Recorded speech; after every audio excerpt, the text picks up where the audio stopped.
ஜூலை 19 சனிக்கிழமை. நேரத்தை பயன்படுத்து.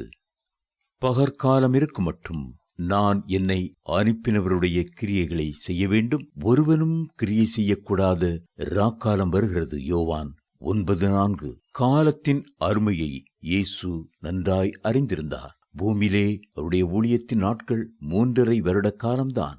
ஆனால் அந்த 3.5 ஆண்டு காலத்திலேயே ஏராளமான சீஷர்களை பழக்குவித்து பயிற்றுவித்தார். இயேசு சொன்னார், பகலுக்கு 12 மணி நேரம் இல்லையா?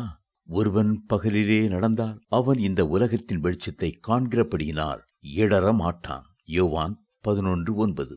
இந்த உலகத்தில் நாம் இடராமல் நடப்பதற்கு கர்த்தர் வெளிச்சத்தை தந்திருக்கிறார். ஆவிக்குரிய ஜீவியத்தில் இடராமல் நடப்பதற்கு நமக்கு பரிசுத்த ஆவியை தந்திருக்கிறார். வெளிச்சம் இருக்கும் போதே காலத்தை நாம் ஆதாயப்படுத்திக் கொள்ள வேண்டும் அல்லவா?